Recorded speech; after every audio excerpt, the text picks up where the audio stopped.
이 시간 우리 주시는 하나님의 말씀은 신명기 2장 16절에서 23절 말씀, 신명기 2장 16절에서 23절 말씀, 구약성경 263면에 있는 말씀이 되겠습니다. 미리 말씀드리지만 오늘은 좀 필기할 생각을 좀 하셔야 됩니다. 오늘 좀 많이 좀 중요해서 오늘이 또 한 번의 분기점이 되는 시간입니다. 그냥 대놓고 말씀드리면 민수기에서 신명기로 아예 넘어가는 분기점이 되는 말씀이 바로 오늘이라서 민수기 좀 정리를 해드리려고 하니까 아예 필기할 생각을 하시는 게 좋을 것 같아요. 자, 16절에서 23절 말씀, 자, 우리 한 절씩 교독하신 후에 마지막 23절 말씀은 한 목소리 합독하도록 하겠습니다. 제가 먼저 16절 말씀 읽겠습니다. 모든 군인이 사망하여 백성 중에서 멸망한 후에 여호와께서 내게 말씀하여 이르시되 내가 오늘 모압 병경 아르를 지나리니 암몬 족속에게 가까이 이르거든 그들을 괴롭히지 말고 그들과 다투지도 말라. 암몬 족속은 땅에 내가 내게 기업으로 주지 아니하리니 이는 내가 그것을 롯 자손에게 기업으로 주었습니다. 이것도 르바임의 땅이라 하였나니 전에 르바임이 거기 거주하였으며 암몬 족속은 그들을 삼순민이라 일컬었으며 그 백성은 아낙 족속과 같이 강하고 많고 키가 컸으나 여호와께서 암몬 족속 앞에서 그들을 멸하셨으므로 암몬 족속이 대신하여 그 땅에 거주하였으니 마치 세일에 거주한 에서 자손 앞에 호리 사람을 멸하신가 같으니 그들이 호리 사람을 쫓아내고 대신하여 오늘까지 거기에 거주하였으며 또 갑돌에서 나온 갑돌 사람이 가사까지 각 촌에 거주하는 아위 사람을 멸하고 그들을 대신하여 거기에 거주하였느니라. 아멘. 할렐루야. 네오드 변화시 살아있는 주의 말씀의 사모함으로 말미암아 우리가 이렇게 하루의 시작을 말씀과 기도하는 것을 주께서 기쁘게 여기시사 한번 크게 고백하실게요. 반드시 도우시고 이루십니다. 예, 맞습니다. 반드시 도우시고 이루신다라는 하나님의 약속의 말씀 믿는 믿음으로 말미암아 이렇게 새벽 기도에 함께 하시는 우리 모든 성도님들을 주님을 환영하고 축복합니다. 이 새벽에 우리는 모세오경의 마지막 책이죠. 신명기를 통해서 은혜 받는 귀한 시간을 가지고 있어요. 자, 지금 모세는 출애굽 시대 말기, 자, 모압 평지라 말씀드렸습니다. 모압 평지에서 자신의 죽음을 앞두고 이 여호와 절대 신앙, 이스라엘 민족에게 나의 어떠함이 아닌 여호와 절대 신앙을 촉구하기 위해 세 편의 고별서교를 썼습니다. 그래서 신명기 총 34장 중에 1장부터 30장까지는 모세의 고별서교 3편, 그리고 31장부터 34장까지는 이제 정말 출애굽 시대를 마감하는 모세의 죽음에 대해서 기록되어 있다고 말씀을 드렸어요. 특별히 지난주부터 살펴보고 있는 신명기 1장 6절부터 3장까지는 이스라엘이 출애굽한 다음에 어디에서요? 모압 평지에 이르기까지의 과정을 회고하고 있는 내용입니다. 자, 이렇게 계속해서 모압 평지라고 하니까 드디어 우리 성도님들 중에 질문을 하신 분이 생겼어요. 누굴까라고 궁금해하지 마시고, 네, 어떤 분이 그러더라고요. 그럼 출애굽 이후에 광야 40년 중에 이 모압 평지는 어떤 기간에 속해 있는 겁니까? 굉장히 수준 높은 질문이었습니다. 예. 그렇게 묻기도 한다는 거죠. 그래서 오늘 본문과 광야 40년을 개괄적으로 이해하는 것이 깊은 연관이 있습니다. 그러니까 오늘 본문은요, 이거를 모르면, 어제 같은 경우에는 이 경계표를 모르면 안 되는 것처럼 오늘 본문은 이 광야 40년을 개괄적으로 이해하지 않으면 이해하기가 어렵기 때문에 간략하게 짚고 넘어가는 시간을 갖도록 한다는 거죠. 자, 이러한 광야 40년을 마치 정말 요점 정리하듯이 빠르게 이해하기 위해서는 민수기를 알아야 됩니다. 그러니까 민수기를 통해 알아보는 것이 정확하기 때문에 그래서 민수기를 기준으로 먼저 좀 설명을 드리고 넘어가도록 하겠습니다. 자, 스크린에 이제 표가 나타날 텐데요. 이거를 좀 보시면서 들으시면 좋을 것 같아요. 자, 지금 민수기 총 36장 중에 지금 몇 개로 나누었습니까? 3개 구간으로 나누어집니다. 자, 크게 3개 구간으로 나눠서 설명드릴 수가 있는데, 자, 제1기를 먼저 보시면 제1기는 민수기 1장부터 몇 장까지요? 12장까지로서 고백하실게요. 출애굽 정복 준비 기간. 예, 출애굽 정복 준비 기간입니다. 그래서 시내산에서 출발해서 지금 가데스 집결까지 총 며칠이라고 지금 제가 기록해 드렸죠? 20일입니다. 20일 동안 있었던 일들을 기록하고 있어요. 장소까지는 제가 크게 기대하지 않겠습니다. 근데 기간 정도는 아셔야 돼요. 자, 이 기간 무엇입니까? 민수기 13장부터 25장까지로서 출애굽 1세대가 실패 기간입니다. 고백하실게요. 실패 기간. 예, 실패 기간이에요. 가데스 반역 사건 이후에 몇 년간요? 38년간 광야 방랑을 해서 그래서 가데스에서 다시 재집결한 후에 모압 평지까지 정확히는 38년 4개월간 있었던 일을 기록한 거예요. 자, 제 3기는 26장부터 36장까지로서 출애굽 2세대에 이때가 바로 고백하실게요. 가나안 정복 준비 기간. 네, 가나안 정복 준비 기간입니다. 그래서 이때 바로 여호수아를 임명하고 가나안 정복과 분배 명령을 내리기 위해서 모압 평지에서 몇 개월이요? 3개월에서 4개월간 있었던 일을 기록했다는 거죠. 자, 지금 이 표를 좀 생각하시는 게 좋습니다. 왜냐하면 오늘 본문에 이 표 내용이 있을까요, 없을까요? 있습니다. 모르면은 이게 지금 1세대 얘기인지 이게 2세대 얘기인지를 알 수가 없어요. 그래서 이거를 보시면서 제가 그래서 말씀을 드릴 겁니다. 자, 이거는 지금 1기입니다. 2기입니다. 말씀을 드릴 거긴 한데 최소한 이 정도는 아셔야 된다는 거죠. 자, 얼추 기록을 다 하셨다고 믿고 아니셨군요. 네, 아니셨군요. 자, 얼추 기록을 하셨다고 믿고 자, 그래서 이거를 좀 생각하시고 참고하시면서 설교를 들으시면 이해가 훨씬 빠르실 겁니다. 자, 이제 오늘 본문인 신명기 2장 16절과 17절 말씀을 보도록 하실게요. 자, 16절과 17절 말씀입니다. 모든 군인이 사망하여 백성 중에서 멸망한 후에 여호와께서 내게 말씀하여 이르시되 라고 지금 나와 있습니다.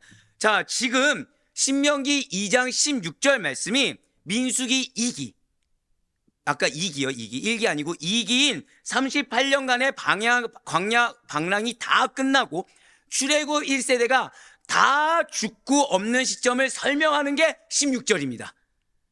자, 지금 뭔가 좀 슬프지 않습니까? 1세대 죽는데 지금 고작 한 절이에요, 지금.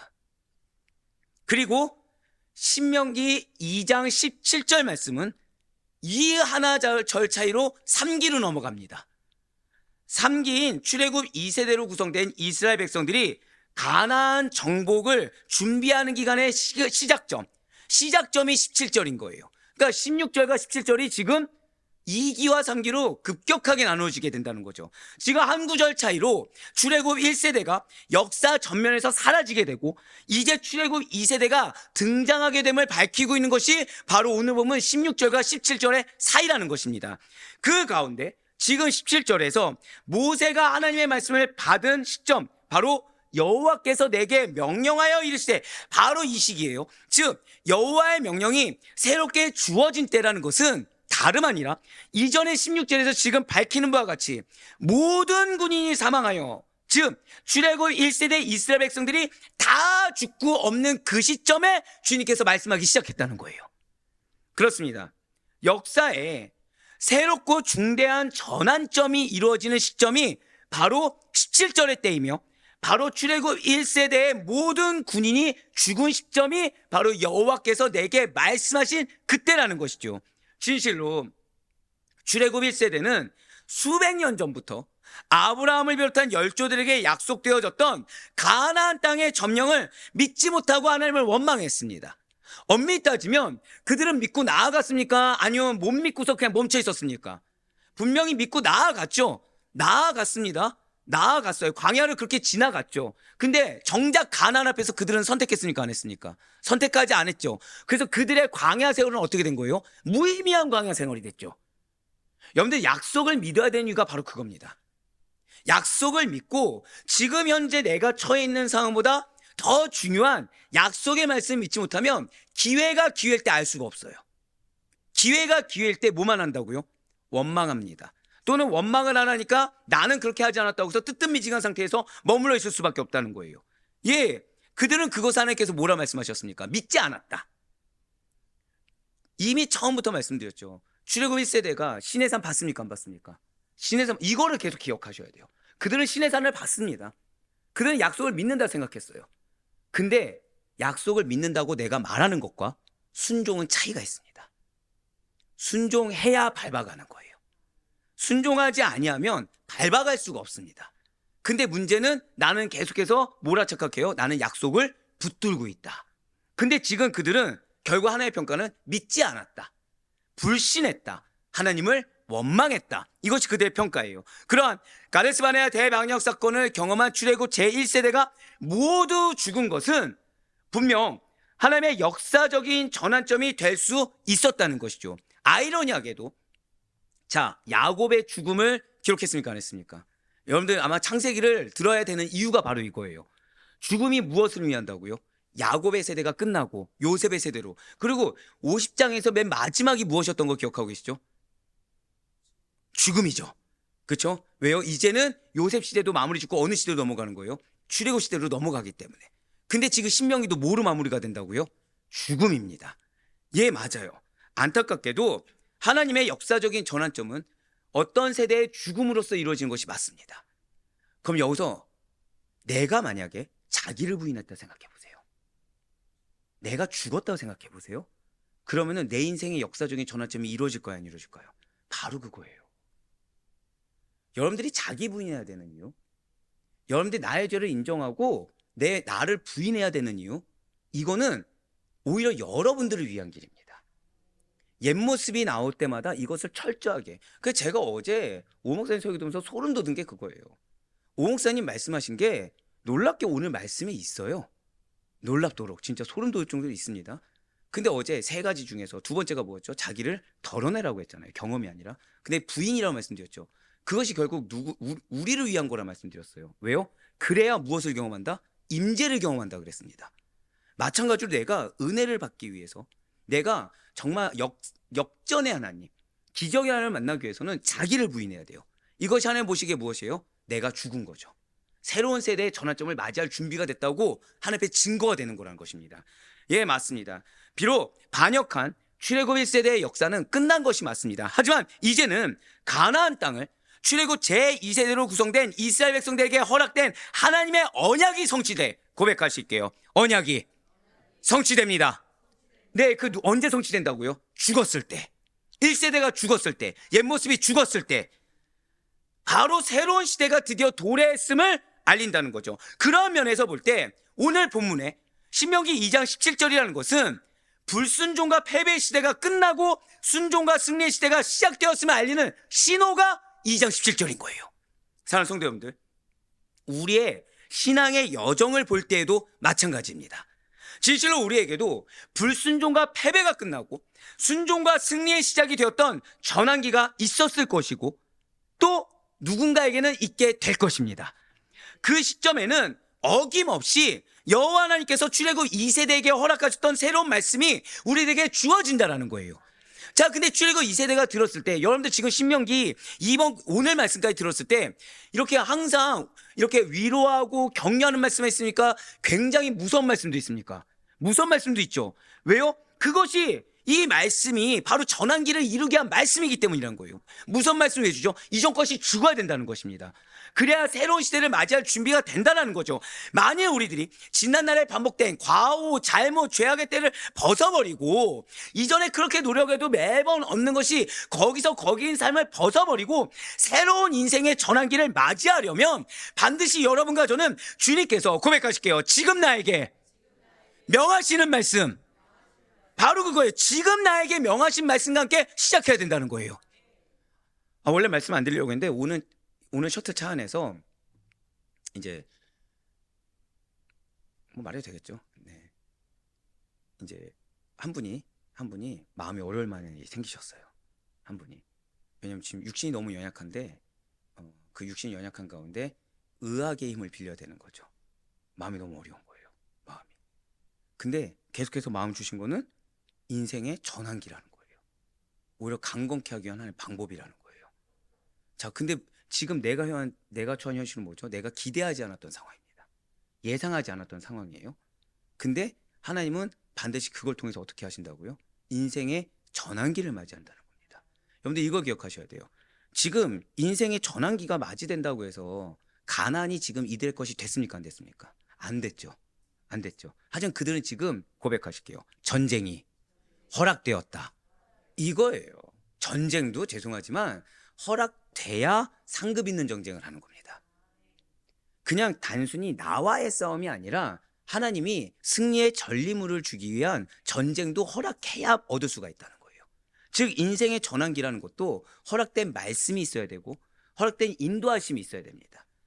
이 영적인 원리를 아는 자들은 매일 주님의 말씀을 기준 삼아서 나의 방금 전까지 지난 날까지의 반복된 죄악과 잘못을 인정합니다. 또는 내가 잘못 해석했음을 인정합니다. 그리고 한 번 더 고백하실게요. 변화되기 위해. 바로 그거예요. 그러니까 변화되어야 될 필요성을 스스로 느끼는 거죠. 변화되기 위해 그 말씀을 기준으로 나아간다는 거예요. 나를 기준 삼고 옛것을 기준 삼는 것이 아니라 지금 말씀을 기준 삼아서 오롯이 그 말씀 앞에 인정하고 나아간다는 거죠. 그래서 그냥 내가 말로만 나가는 것이 아니라 나의 입술과 표현은 닫아버리고 경계표를 인정함으로 말미암아 주님의 입술로 변화되며 나아간다는 거예요. 그리하여 고백하실게요. 어제와 다른 오늘. 바로 이거예요. 어제와 다른 오늘이라는 인생의 전환기를 맞이하여 실패가 아니라 성공의 열쇠를 취하고 미래를 향한 새 출발을 바로 오늘 지금 이 순간에도 할 수가 있다는 것이죠. 이러한 은혜가 지금 우리에게 이미 주어졌음을 믿으시길 바랍니다. 제가 그래서 오늘 차 안에서 얼마나 마음에 기쁨이 있었겠습니까? 오늘 마음에 얼마나 기쁨이 있었겠습니까? 고백하신 거랑 똑같거든요. 예, 인생의 전환기를 내가 맞이하겠습니다라고 고백한 거랑 똑같거든요. 이러한 은혜가 우리에게는 크게는 인생의 전환기지만 작게는 한 번 더 고백하실게요. 매일의 전환기. 예, 매일마다 어제와 다른 오늘이 주어졌다 생각해 보세요. 어제 내가 힘들었던 삶과 전혀 다른 오늘 은혜의 삶이 있다고 한번 생각해 보세요. 이런 전환기가 나에게 주어지고 있는 큰 애를 오롯이 이 말씀을 받아들임으로 누릴 수 있는 우리 모두가 되길 간절히 소망합니다. 이제 신명기 2장 18절과 19절 말씀 보도록 하실게요. 내가 오늘 모압 변경 아르를 지나리니 암몬 족속에게 가까이 이르거든 그들을 괴롭히지 말고 그들과 다투지도 말라. 암몬 족속의 땅은 내가 내게 기업으로 주지 아니하리니 이는 내가 그것을 롯 자손에게 기업으로 주었음이라. 아멘. 이제 오늘 때문에 어제 그래서 이거를 설명하지 않고 넘어갔습니다. 지금 여호와께서는 아르, 많이들 궁금해하셨을 텐데 아르는 아르논 강입니다. 강이에요, 강. 그 아르논 강을 건널 때쯤에서 훗날 형제 족속의 하나인 암몬 족속의 경계에 이른다고 하더라도 그 땅을 침입하지 말라라고 다시 한 번 더 이것을 미리 명령하셨어요. 그 이유는 어제와 마찬가지죠. 하나님께서 이미 그 땅을 롯의 후손에게 주셨기 때문입니다. 이러한 암몬 땅 침입 금지 명령은 민수기에는 기록되어 있지 않습니다. 하지만 하나님께서 이처럼 암몬을 공격하지 말도록 명하신 것은 암몬 족속들이 모압과 마찬가지로 이스라엘과 혈통적으로 매우 가까운 민족이었기 때문이라는 거예요. 암몬이 바로 어제 말씀드린 대로 롯과 그의 작은 딸 사이에서 난 베남미의 후손으로 세운 나라가 암몬이기 때문이었다는 거죠. 그래서 에돔 족속이 누구의 후손이요? 야곱의 형 에서의 후손들. 모압 족속이 누구의 후손이요? 롯과 큰 딸 사이에서 나온 모압의 후손들. 암몬 족속이 누구요? 롯과 작은 딸 사이에서 나온 베남미의 후손들인 것입니다. 그런데 19절을 한번 보시면, 다시 한번 보시면 이스라엘이 암몬 족속에게 이르될 때 지켜야 될 금지사항 두 가지가 나옵니다. 어제와 흡사한데 그 하나는 무엇입니까? 암몬 족속들을 괴롭히지 말라는 거예요. 어제 말씀드렸죠. 말로도 표현으로도 괴롭히면 안 된다는 것입니다. 그리고 다른 하나는 암몬 족속과 다투어서도 안 된다는 거예요. 그러니까 말로 표현뿐만 아니라 직접 행함으로써 위해를 가하면 안 된다는 거예요. 여기서 여러분들 기억해야 될 게 다투어서 안 된다에 여기 뭘 기억하셔야 되죠? 물과 양식을 어떻게 하라고요? 제값 쓰고 사라는 거. 그게 포함되어 있어요.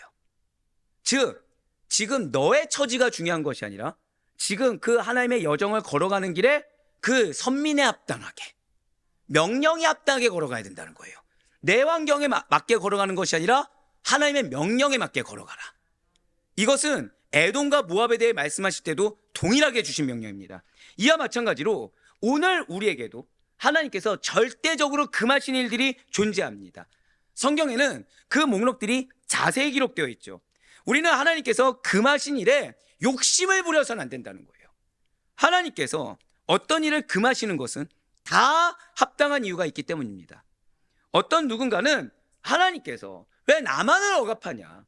하나님께서 왜 나의 자유만을 제하냐? 왜 하나님께서 나에게만 억울한 일을 겪게 하냐? 왜 하나님께서 나만 참으라고 하냐? 왜 이런 금지 명령을 주셨냐? 라고 생각할지도 모르겠어요. 그러나 하나님께서는 결코 여러분들을 억압하거나, 억압이 무엇이죠? 억지로 눌러버리는 거예요.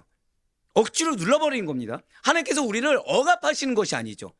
하나님께서 우리를 붙들어서 인도하시는 겁니다. 근데 내가 내 멋대로 할 수 없다고 나를 억압한다고 착각해서는 안 되죠. 하나님께서 우리를 억압하고 우리를 불행하게 만들기를 원하시는 분이 결코 아니라는 거예요. 진실 하나님께서는 은혜로우신 분이십니다. 믿으십니까?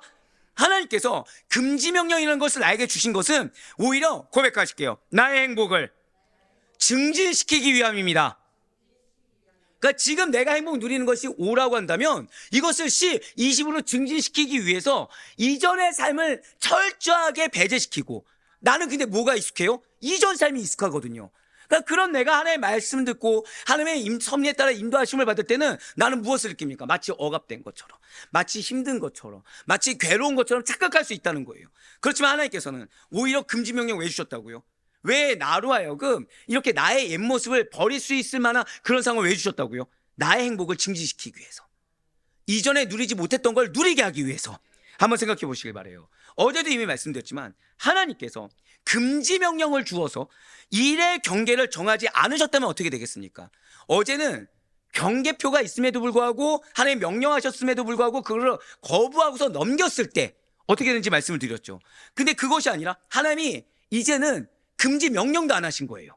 그럼 사람들이 경계표를 옮길까 안 옮길까요? 무조건 옮기겠죠. 명령도 없으니까. 세상은 무법천지가 되었을 것입니다.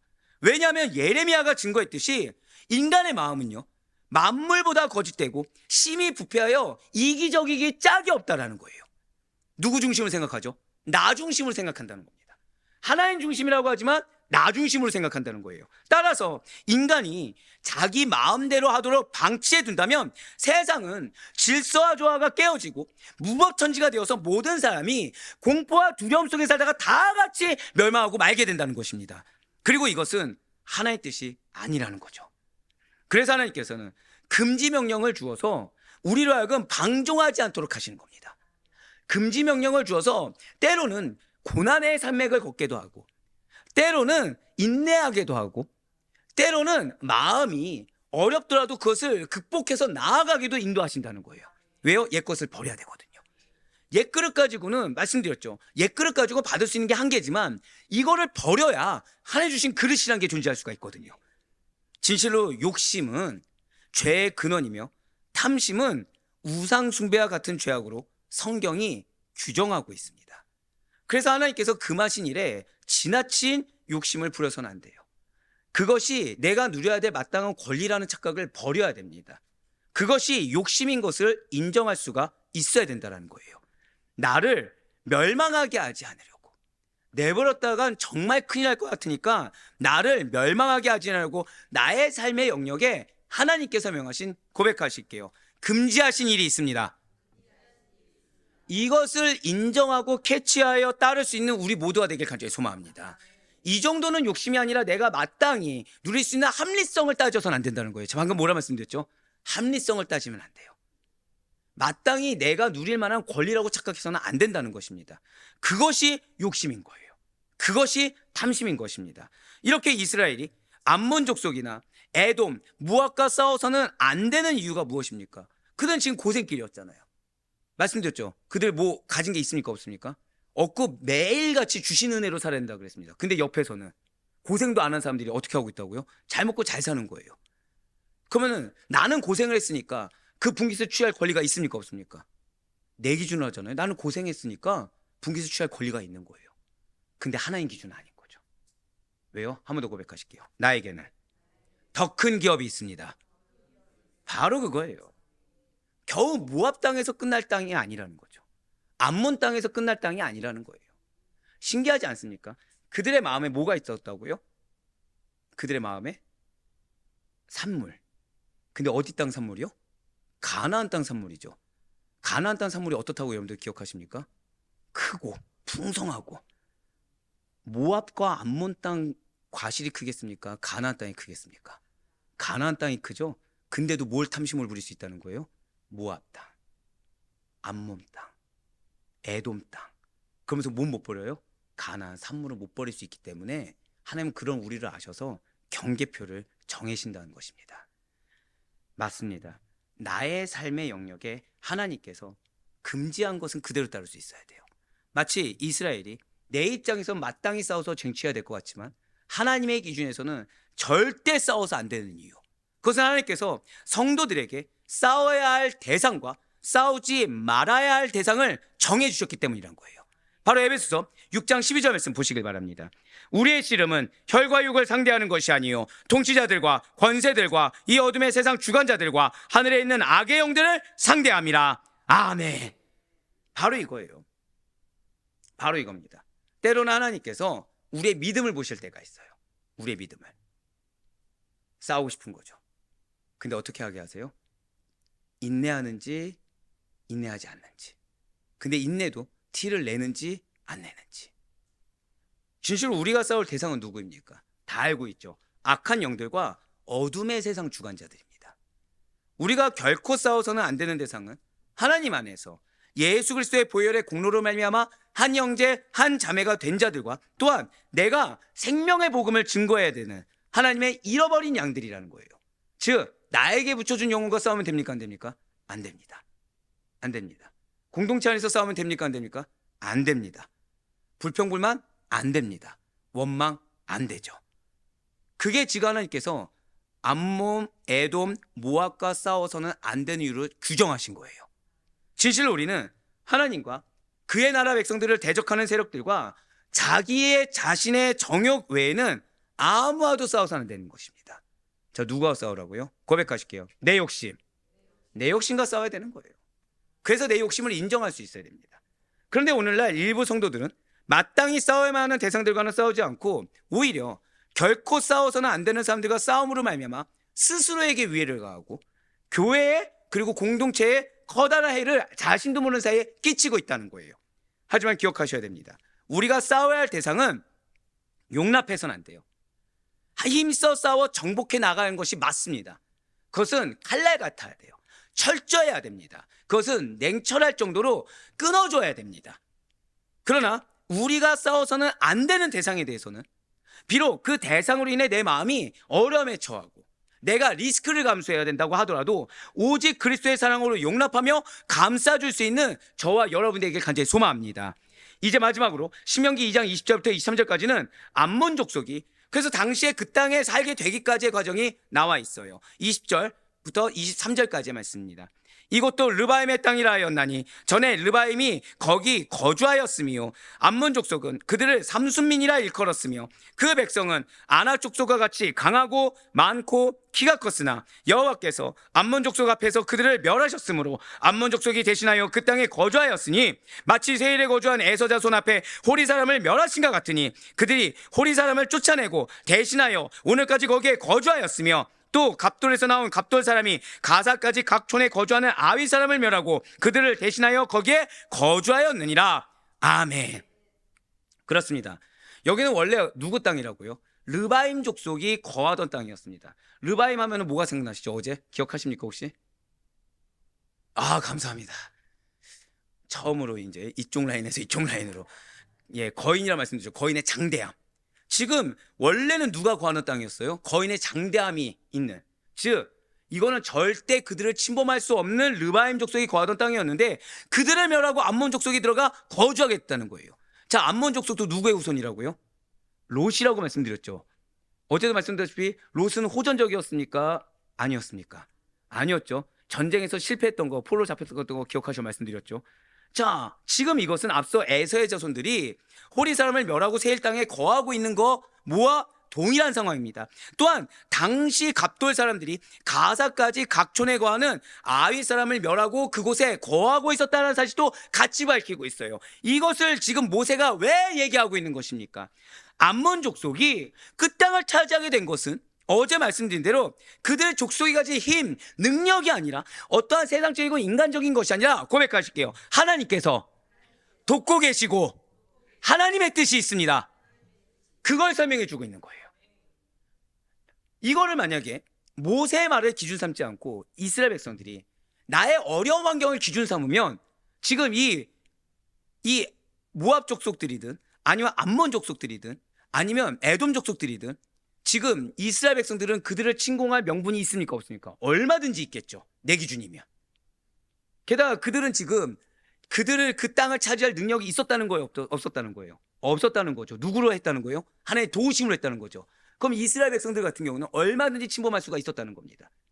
즉 고백하실게요. 말씀이 없으면 죄를 짓게 됩니다. 이거예요, 이거. 모세가 말하지 않았다고 한다면 이스라엘 백성들은 얼마든지 침공했겠죠. 모세가 말하지 않았다고 한다면, 근데 여기서 중요한 거는 1세대는 모세가 말했는데도 안 들었습니다. 그래서 가나안이 그들의 것이 안 됐어요. 근데 2세대는 순종을 한 거죠. 그래서 그들은 가나안의 산물이 그들의 것이 될 수가 있었다는 거예요. 예, 그렇습니다. 그들 족속이 가진 세상적인 인간적인 힘이 아니라 하나님의 도우심과 하나님의 뜻에 의한 것임을 지금 모세가 굉장히 간절하게 설명하고 있어요. 자, 지금 첫 번째 설명한 것이 무엇이었죠? 경계표였습니다. 옮긴 다음에 또다시 무엇을 해요? 너희 눈을 믿지 말라는 거예요. 하나님의 뜻을 믿으라는 거예요. 너희 판단을 믿지 말라는 거예요. 하나님의 말씀을 믿으라는 겁니다. 경계표 다음에 무엇이라고요? 고백하실게요. 말씀에 뜻에 순종하라. 바로 그거예요. 경계표 이후에 지금 두 번째로 말한 것은 말씀에 순종해야 된다. 뜻에 순종해야 된다. 계속 지금 첫 번째, 두 번째 메시지로 주신 것의 공통점은 자기를 부인하라는 겁니다. 너희 경험, 너희 판단을 믿지 말라는 거예요. 진실 하나님께서 우리 인류에게 허락하신 시간과 역사라는 것은 어떠한 힘의 논리, 어떠한 물질의 논리가 적용된 것이 결코 아닙니다. 하나님의 뜻에 의해 진행된다는 거예요. 그렇습니다. 하나님께서 정하신 일은 그 누구도 막을 수가 없습니다. 제가 항상 드릴 말씀이 있죠. 하나님이 인내하라고 할 때는 그냥 인내하는 게 낫습니다. 하나님이 억울한 일을 당하라고 할 때는 억울한 게 낫습니다. 하나님이 진짜로 아무도 알아주지 않는 그 고통을, 고생을 자처하라고 할 때는 그게 은혜예요. 이미 말씀드렸잖아요. 나는 가나안이 은혜라고 생각했지만 하나님 광야로 가면 어디로 가야 된다고요? 근데 광야가 하필 어떤 곳이었다고요? 세일, 산매. 아니 어떻게 하나님이 은혜인데 이 고생을 나에게 자처하라고 할 수 있냐? 이게 잘못된 거예요. 하나님 가라고 한 대로 가는 게 낫습니다. 물론 그걸로 인해서 진짜 화병이 날 수도 있어요. 몸살로 인해 죽어갈 수도 있습니다. 근데 그게 낫습니다. 차라리 내가 속이 썩어 문드러지고 아픈 게 낫지 말씀을 거역해서 기업이 멀어지는 것보단 낫다는 거예요. 우리 가운데 내 삶의 처지를 내 능력으로 역전시킬 분 계십니까? 자, 사람들이 로또를 왜 사고 싶어 하죠? 뇌물은 역전이 안 되기 때문이죠. 근데 우리는 고백하실게요. 역전의 하나님이 나와 함께 하십니다. 할렐루야. 그러니 그 역전의 하나님이 내 삶 가운데 어떻게 하면 임할 수 있는지, 이게 중요하다는 거예요. 그러니까 내 얘기가 중요합니까? 하나님의 말씀이 중요합니까? 하나님의 말씀이 중요하다는 거죠. 제가 아까 셔틀에 있는 그분의 왜 제가 칭찬했는지 아십니까? 그분의 계획이 있었어요. 근데 그분이 맨 마지막 말이 뭔지 아십니까? 그러면 상담받고 바로 가보겠습니다. 그 순간 저는 할렐루야 외친 거예요. 왜죠?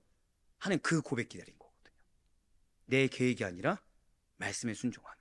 그분이라고 해서 계획이 있겠습니까? 없겠습니까? 당연히 있죠. 근데 그 계획보다 뭘 순종해 주신 거예요? 말씀에 순종해 주셨어요. 더 강건해질 걸 전 믿습니다. 네, 그 과정 역시도 형통할 걸 저는 굳건히 믿습니다.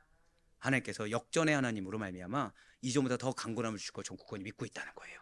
그리고 그 동일한 은혜가 여러분 될 것임을 믿으시길 바라요. 항상 드릴 말씀 있잖아요. 교회에 일어나는 기적은 누구의 것이다? 나의 것이다. 할렐루야. 그렇습니다. 지금 하나님께서는 그 말씀하고 계세요. 하나님께서 우리에게 시간 허락하시고 역사를 허락하십니다. 그거는 하나님의 뜻에 의해 진행돼요.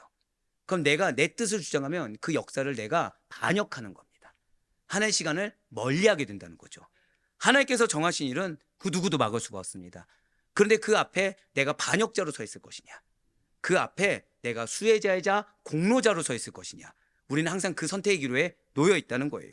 르바임 족속이 아낙 자손들처럼 장대한 족속이기 때문에 암몬 족속이 그들을 힘으로 무찌르는 거 쉬운 일 아니요. 거의 불가능에 가깝습니다. 하지만 21절에 붉은색으로 표현된 부분을 우리 다 같이 한번 읽어보도록 할게요. 시작. 여호와께서 암몬 족속 앞에서 그들을 멸하셨으므로. 아멘. 할렐루야. 주님께서 여러분들 앞에서 여러분들의 대적을 물리치실 것을 믿으시길 바라요. 내가 대적해야 될 대적과 대적했을 때, 내가 대적하지 말아야 될 대적과 싸우는 것이 아니라 주님께서 대적하라고 하셨을 때. 그러니 되게 죄송하네요. 이제 아까 그분이 그렇게 했을 때 저는 하나님이 그분 앞에서 그 연약함을 주장하는 권세를 물리치실 것을 보여줄 걸 믿는 거죠. 예, 맞습니다. 여러분들 앞에 혹시 여러분들의 마음을 어렵게 하는 자들이 있습니까? 여러분들 앞에서 물리쳐 주실 거예요. 다만 여러분들은 믿음의 길을 견지해야 됩니다. 성도로서 있어야 되고 중직자로 있어야 되고 교역자로 있어야 됩니다. 예, 어제 그래서 소름 돋는 게 뭐였냐면 세 가지 중에 첫 번째가 무엇이죠? 내가 왜 하나님의 임재를 경험하지 못한다고요? 믿음이 없기 때문에. 내가 믿는다면 임재를 경험합니다. 보여주셔야 돼요. 내가 믿는다면 하나님이 내 앞에서 멸하시는 걸 보게 되는 거예요. 내가 물질로 힘들면 그 물질의 권세를 멸하시사 회복시켜 주신 하나님을 만나게 되는 겁니다. 육신의 연약함 가운데 있다고 한다면 육신의 연약함을 주장하는 그 권세를 물리치사 주님께서 더 강건케 하신 걸 경험하게 한다는 거예요. 관계 어려움이 있다고 한다면 그 사람을 변화시켜서라도 주님께서는 사단의 세력을 멸하시사 누구 앞에서요? 고백하실게요. 나의 앞에서. 바로 그것입니다. 오늘 이 말씀 기억하셔야 돼요. 오늘 이 말씀 기억하셔야 됩니다. 여호와께서 내 앞에서 그들을 멸하셨으므로. 오늘 여러분들 기도하실 때 이거 두고 기도하셔야 돼요. 여러분들의 마음을 지키셔야 됩니다. 여러분들의 마음을 내 고집으로 지키는 것이 아니라 무엇을 지키라? 말씀으로 지키셔야 된다는 거예요. 하나님께서 암몬 족속 앞에서 그 암몬 족속을 도우시기 위해 하나님의 크신 능력과 권능으로 르바임 족속을 멸절하게 하심으로 암몬 족속이 그 땅에 거하게 했다. 근데 그걸 누가 제일 잘하는 거예요? 암몬 족속이 알게 하겠다. 지금 그렇게 말씀하신 것입니다. 분명 당시의 르바임 족속은 외형적으로는 암몬 족속을 물리치는 것 정도가 아니라 그들을 오히려 역으로 멸절시킬 수 있는 힘을 가지고 있었어요. 하지만 하나님께서 르바임 족속을 멸하시기로 작정하셨으므로 거역할 수가 없었다는 것입니다. 사랑하는 성도 여러분들, 먼저 우린 감사해야 됩니다. 이유는 왜냐? 나의 죄, 자, 여러분들의 죄를 켜켜이 쌓으면 어떻게 구원받을 만하니까 심판받을 만합니까? 그렇죠? 근데 하나님은 나를 멸하기로 작정하지 아니하셨어요. 한 번 더 고백하실 거예요. 지금 이 순간도 교정하여 주십니다. 바로 그거예요. 지금 이 순간도 나를 곧 교정하시고, 왜요? 당신의 은총을 받는 백성으로 삼아주시사 나를 교정하셔서 나에게 허락하신 기업을 지금 유기하거나 지금 촛대로 옮기지 않았다는 사실에 진짜 감사하셔야 됩니다. 근데 이 사실을 내가 믿지 못하면 내 입술로 계속해서 범죄하게 돼요. 내 입술로 원망하게 됩니다. 불평하게 됩니다. 거짓을 고하게 됩니다. 내 입술로 한탄하게 됩니다. 믿게 되면 아멘 외에는 나올 것이 없어요.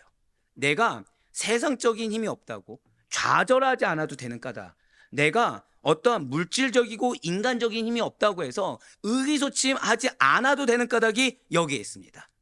하나님이 여러분들의 삶을 운영하게 하시는 거, 하나님이 그 직장 가운데, 가정 가운데 영혼을 섬기게 하는 거, 하나님이 교회 공동체를 섬기게 하는 것은 내가 무언가가 있어서 하는 것이 아니에요. 정확히 말씀드릴까요? 한 번 더 고백하실게요. 순종하는 믿음. 예, 말씀에 순종하는 믿음을 통해 역사하는 겁니다.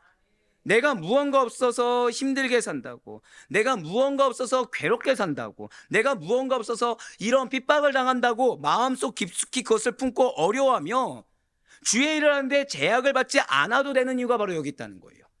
우리의 마음을 어렵게 하기 위해서 하나님이 그 상황을 맞이하게 하는 것이 아닙니다.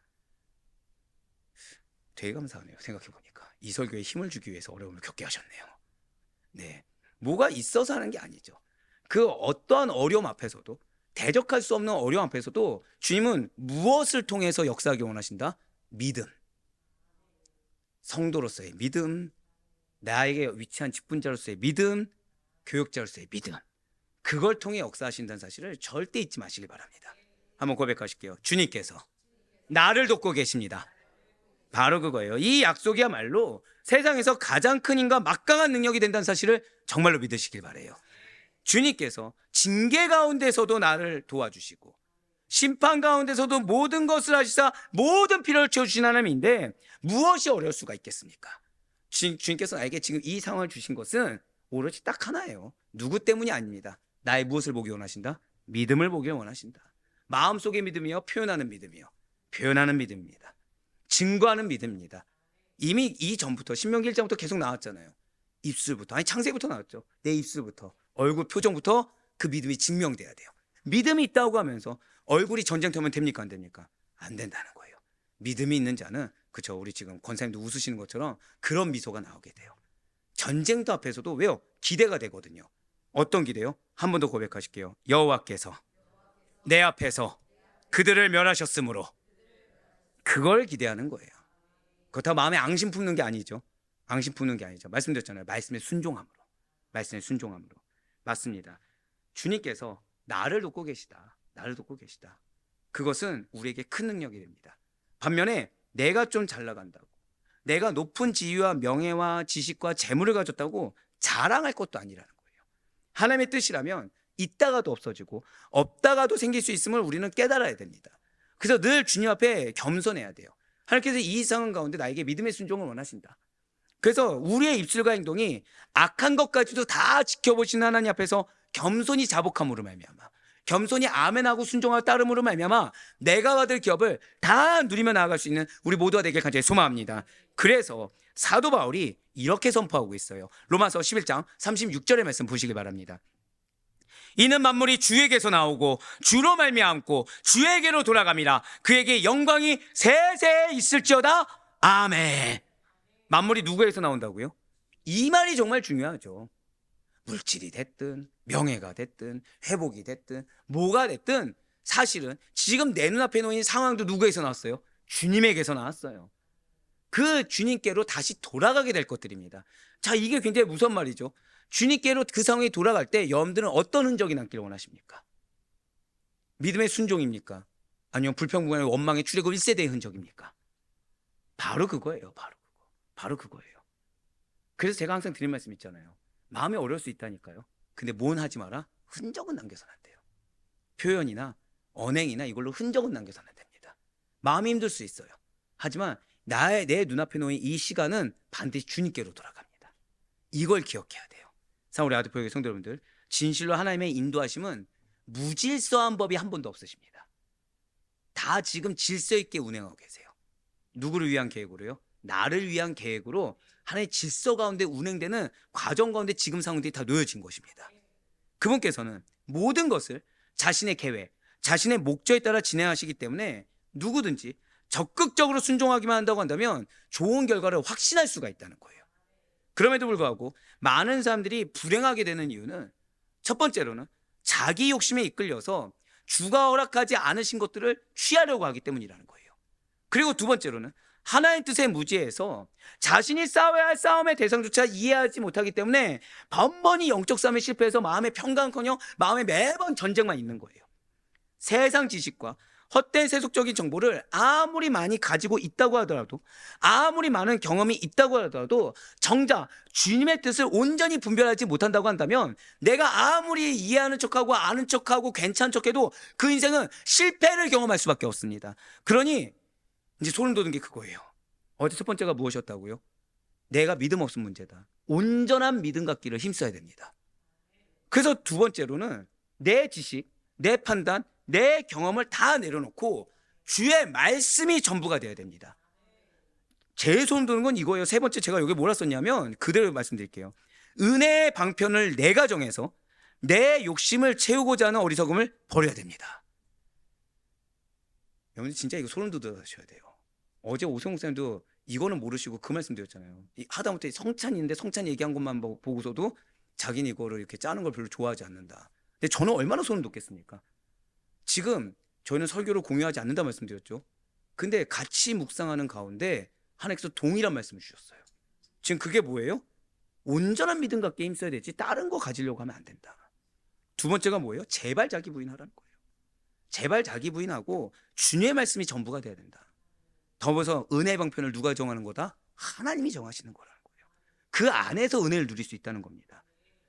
그래야요 나의 삶의 모든 노력이 헛된 낭비가 되지 않을 수 있도록, 하나님께서 은혜의 방편을 준비한 것에 대해서 은혜의 유기자가 되지 않을 수 있도록 우리는 힘써야만 되는 것입니다. 그래서 정말 바로 얻거나 없기는 말씀이 중첩돼서 선포된다는 건 무엇이라고요? 중요하기 때문이에요. 하나님께서 지금 지속적으로 강조하고 있다는 거죠. 어떠한 인간적이고 어떠한 세상적이며 어떠한 이기적인 불경건한 시류에 편승해서 무엇이 문제인지 모르는 아둔함이 아니라 이 시대 사람들에게 주님의 말씀과 그분의 뜻을 온전히 전하는 복된 통로로서 우리의 입술과 우리의 표정이 언제나 본이 되어야 되는 이 주님의 뜻하심에 온전히 쓰임받을 수 있는, 그래야 은혜가 예비되어 있어요. 어떤 은혜입니까? 여호와께서 내 앞에서 암몬을 멸절하신다고 하셨던 것처럼 내 앞에서 나의 마음을 어렵게 하고 나의 상황을 어렵게 하는 그 모든 대적들, 나의 탐심이 아니라 주님께서 지금 믿음의 과정 가운데 주신 그 대적들을 멸하시는 것을 친히 경험하여 보시는 우리 모든 성도님들의 축복된 오늘 하루가 될 수 있길, 삶이 될 수 있기를 주님의 이름으로 간절히 축원합니다.